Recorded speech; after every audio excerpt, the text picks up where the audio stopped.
पढ़ाई पूरी करने के बावजूद मुझे नौकरी नहीं मिल पा रही थी, तो मैंने गुस्से से अपना घर छोड़ दिया और अपने चाचा जी के पास चला गया। मेरे चाचा की उम्र कोई 40-45 साल होगी। उनकी शादी नहीं हुई थी। वे अपना खर्चा निकालने के लिए मछुआरे का काम करते थे। मेरे चाचा दिखने में बिल्कुल साधारण थे। उनके सर पे कम बाल थे, लेकिन चेहरा झुर्रियों से भरा हुआ था। उनके साथ मेरी उम्र का एक लड़का भी था जो मेरे चाचा जी से मछुआरे का काम सीख रहा था। काम के दौरान मेरी और अप्पा राव की दोस्ती बहुत गहरी हो गई थी। अब तो कई बार हम बिना चाचा के ही समंदर से मछलियां पकड़ लाया करते थे। हम लोग अपनी इस छोटी सी दुनिया में बहुत खुश थे, पर सितंबर आते आते हमारे यहाँ मछलियों की कमी होने लगी, तो हम लोग गहरे समुंदर तक जाया करते थे। वक्त संघर्षपूर्ण था, लेकिन हम लोग कभी भूखे पेट नहीं सोते थे। मैं और अप्पा राव खाना खा रहे थे, तभी चाचा हड़बड़ाते हुए कमरे के अंदर आए और कहने लगे, चलो चलो जल्दी से खा लो, आज से हम लोग को रात में जाना होगा। क्या? रात में? समंदर के बीचों बीच? हाँ, रात को मछलियाँ ज़्यादा होती हैं, मछुआरे कम होते हैं, और मैं पहले भी कई बार रात को मछलियाँ पकड़ चुका हूँ। मैं रूखे सूखे मन से जाने के लिए तैयार हो गया, लेकिन मुझे इस बात से काफ़ी हैरानी हो रही थी कि अप्पा राव को इस बात से कोई शिकायत नहीं थी।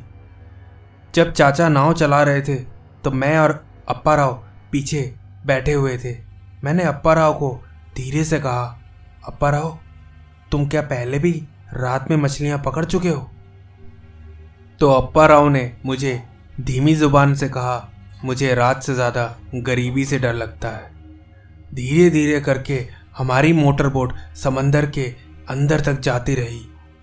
हमारी बोट के ऊपर एक फ्लैशलाइट लगी हुई थी जो कि कोई 10 मीटर तक अपना उजाला कर पा रही थी।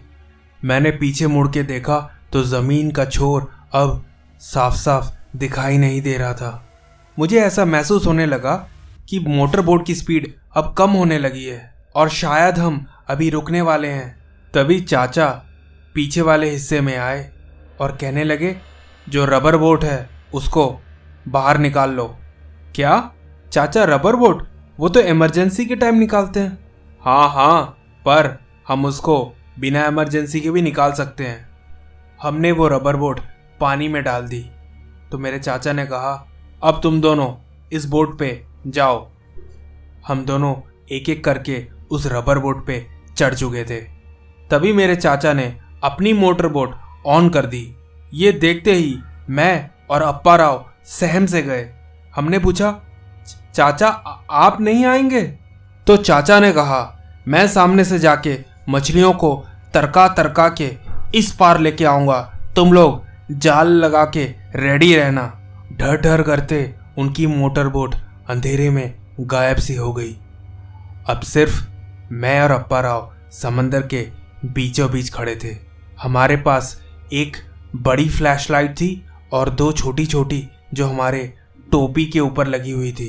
अब अप्पा राव के चेहरे से ऐसा लग रहा था मानो उसे भी अब डर लग रहा हो। हम दोनों वहाँ काफ़ी देर तक खड़े रहे, लेकिन चाचा की बोट वापस नहीं आई।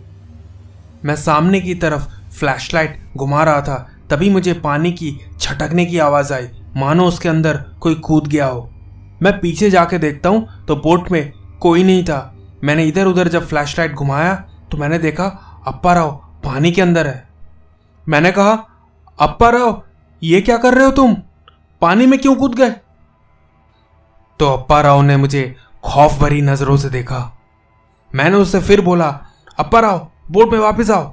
तो अप्पा राव ने धीमी आवाज में ये कहा कि उस बोट पे अब मैं नहीं आऊँगा।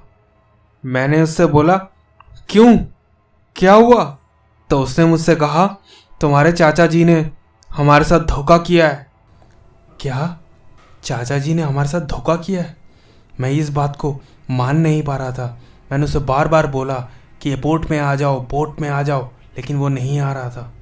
मैंने उससे कई बार पूछा कि क्या है वो धोखा, बताओ मुझे, लेकिन वो मुझे बता नहीं रहा था। बस इतना कह रहा था, बचना है तो समंदर में कूद जाओ।